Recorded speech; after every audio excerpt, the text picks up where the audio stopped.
Muy buenas chicos y chicas, estamos aquí en Medicina con Cabeza, semana nueva y hoy voy a hablar sobre espirometrías. ¿Y por qué voy a hablar de espirometrías?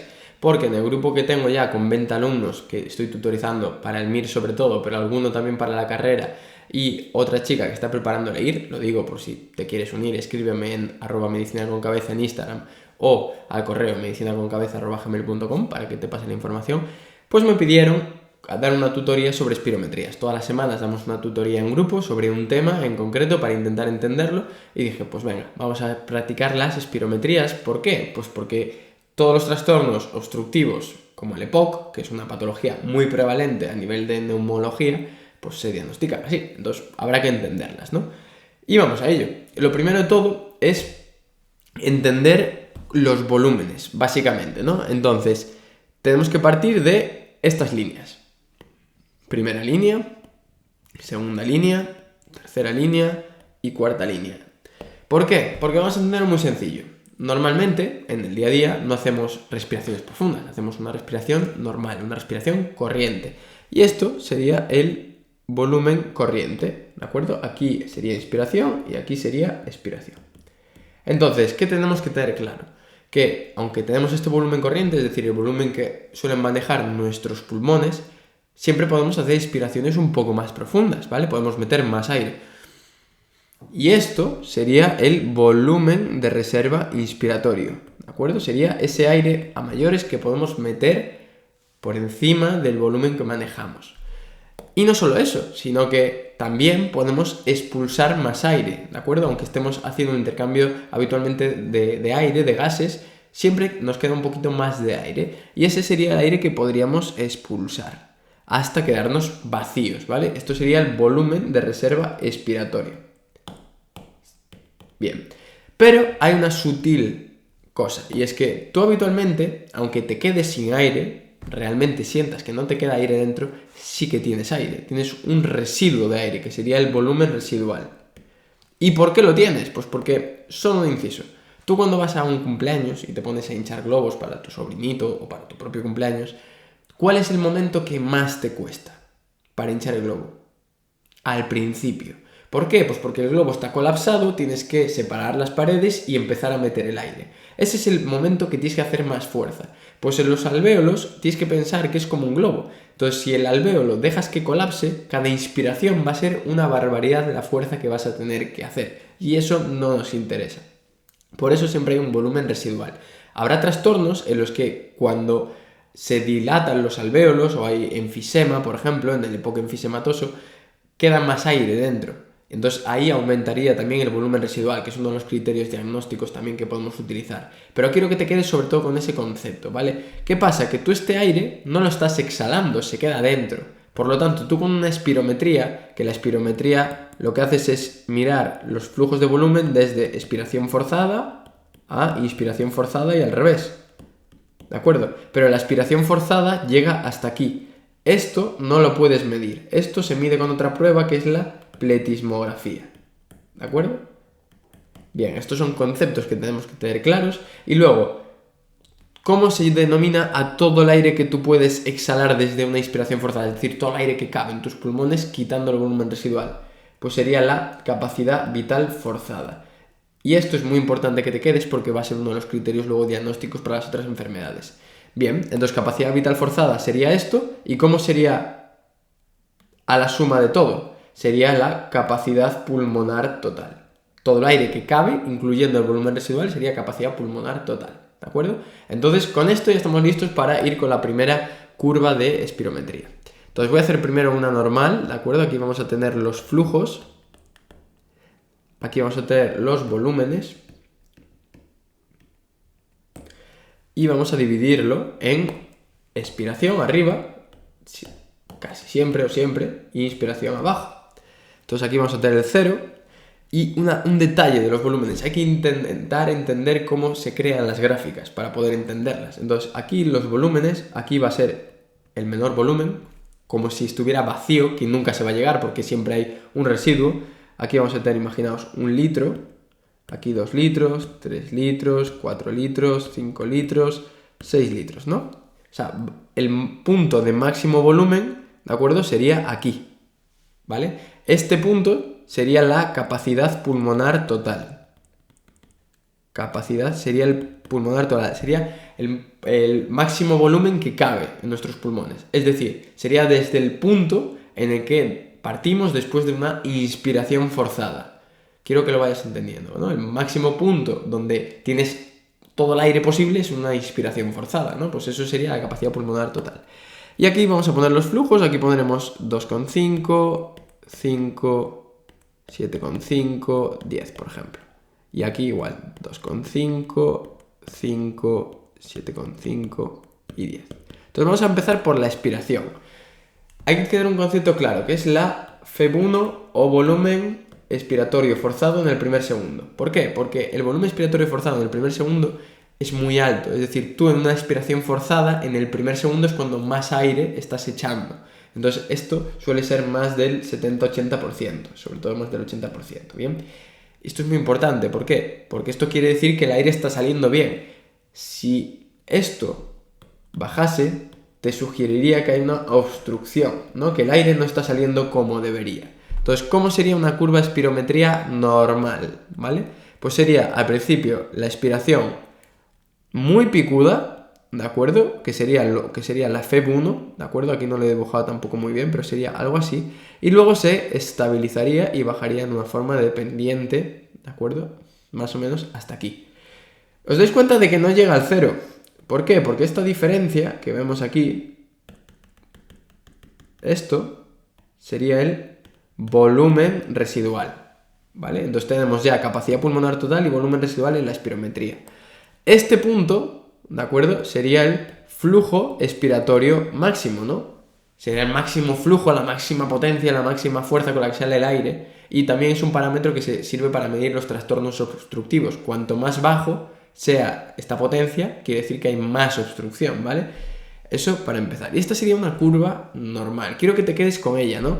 Partimos de aquí, de la capacidad pulmonar total, que está ahí normalita, tiene una pendiente muy inclinada, ¿vale? Tiene una pendiente muy inclinada y consigue flujos altos, ¿bien? Y luego baja de una forma lineal.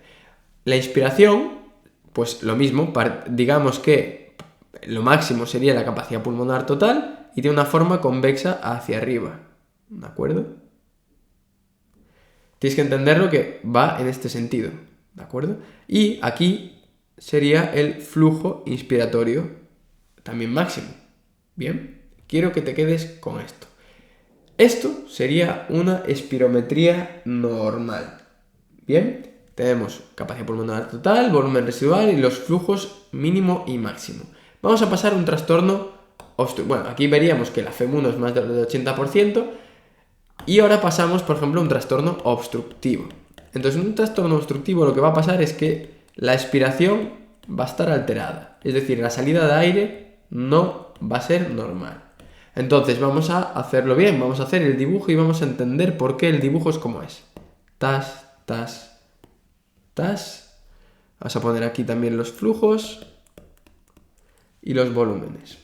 Entonces, pondremos aquí el 0, 1, 2, 3, 4, 5, 6, 7. Primera diferencia. Aquí el flujo llegaba a 6. Aquí el flujo va a estar aumentado. ¿Por qué? En un trastorno obstructivo que la expiración está alterada, lo que va a pasar es que se retiene aire. Si se retiene aire dentro, los pulmones tienen más aire dentro. Por lo tanto, la capacidad pulmonar total va a estar aumentada. Primer concepto, por eso vamos a partir de unos volúmenes mayores, ¿bien?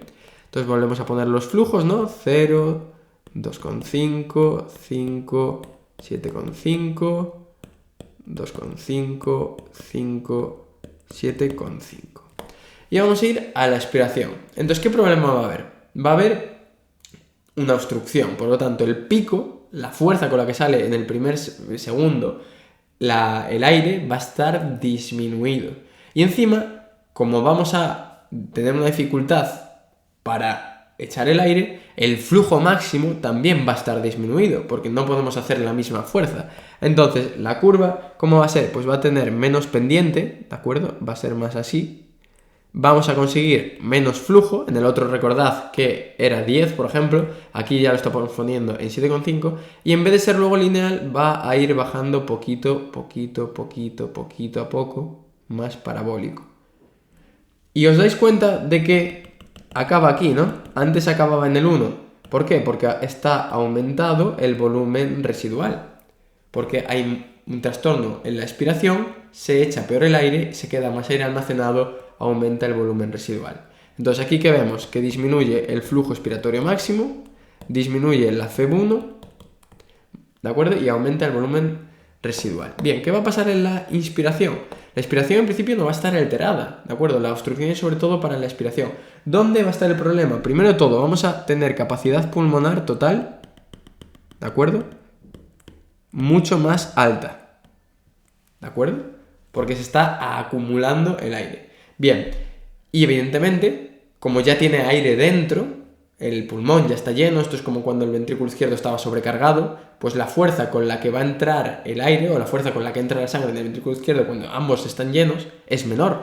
Por lo tanto, la curva va a ser más o menos igual, pero el flujo máximo, flujo inspiratorio máximo, va a estar también disminuido, porque el pulmón no se va a distender igual, ya va a tener como una coraza. Esto es un poquito como lo que pasaba en la pericarditis constrictiva, no exactamente porque eso es más un trastorno restrictivo, como veremos más adelante, pero claro, el pulmón está lleno, entonces la fuerza con la que puedes meter el aire va a estar disminuida. Entonces, ¿qué pasa aquí? Aquí con esto podemos calcular un índice, que es el índice, como ya sabéis, de Tifenot. ¿Y qué relaciona? Relaciona la FEB1, es decir, la expiración del primer segundo, con la capacidad vital forzada, que sería más o menos equiparable a la capacidad pulmonar total, lo que pasa es que sumándole el volumen residual. Entonces, vamos a analizarlo. Esto lo normal es que esté por encima del 0,7 o del 70%. ¿Bien? Vale. ¿Qué va a pasar en un trastorno obstructivo? Pues que la FEB1 está disminuida y la capacidad vital forzada va a estar aumentada. Porque va a haber hiperinsuflación, va a haber mucho aire, ¿de acuerdo?, en los pulmones. Como consecuencia de esto va a dar un cociente disminuido, ¿no? Si baja el numerador y aumenta el denominador. Por lo tanto, en un trastorno obstructivo lo que nos solemos encontrar es el índice de Tifenot menos de 0,7. Entonces quiero que entendáis, aumenta el volumen residual, aumenta capacidad pulmonar total, disminuyen los flujos. ¿Qué va a pasar en un trastorno restrictivo? Que es la otra parte, ¿no? Trastorno restrictivo quiere decir que hay un problema para que entre el aire en inspiración, ¿no? Entonces es un problema inspiratorio, es como si tuviéramos una coraza. Esto es lo que quiero que tengamos claro. Entonces, misma curva, pero quiero que ya os vayáis imaginando cómo va a ser. Volumen. Expiración, inspiración. Flujitos. 6, 5, 4, 3, 2, 1 y 0. 6, 5, 4, 3, 2, 1 y 0. Bien, ¿dónde va a estar el problema en un trastorno restrictivo? Que entra peor el aire. Si entra peor el aire, vamos a tener menos aire en los pulmones. Por lo tanto, la capacidad pulmonar total va a estar disminuida. En vez de empezar aquí, ¿de acuerdo?, va a empezar aquí. Bien, este va a ser nuestra nueva capacidad pulmonar total, porque hay una restricción a la entrada de aire. Esto es muy importante. Entonces, ¿cómo va a ser la curva? La curva de la expiración va a ser normal, ¿de acuerdo? El aire va a salir normal. ¿Dónde va a estar el problema? El problema va a estar que va a conseguir flujos mucho más bajitos. ¿Por qué? Pues porque tiene menos aire. El pulmón está más vacío. Entonces, si tienes menos aire, la potencia va a ser también menor, ¿no? Es por la retracción elástica. Si los alvéolos se distienden más, también van a tener más fuerza luego para contraerse la aspiración forzada. Pues esto es lo mismo. Entonces, la morfología va a ser exactamente igual, va a tener mucha inclinación como una normal, pero en vez de llegar a los 10 que llegaba antes, pues va a llegar, imaginaos, a los 7,5. Y lo que va a pasar es que el volumen residual va a volver a ser normal.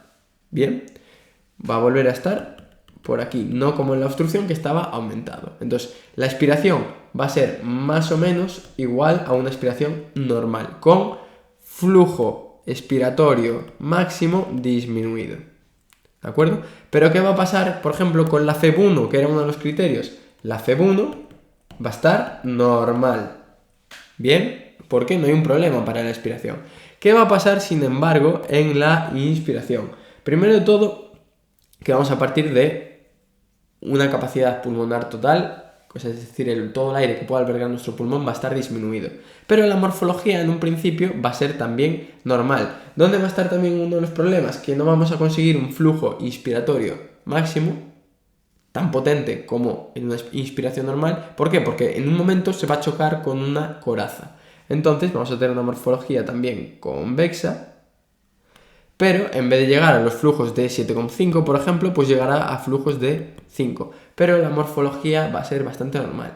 ¿Cuál va a ser la diferencia? La diferencia va a ser este punto, que vamos a llegar a una capacidad pulmonar total menor. Entonces, va a estar disminuido el flujo inspiratorio máximo, y la capacidad pulmonar total también va a estar disminuida.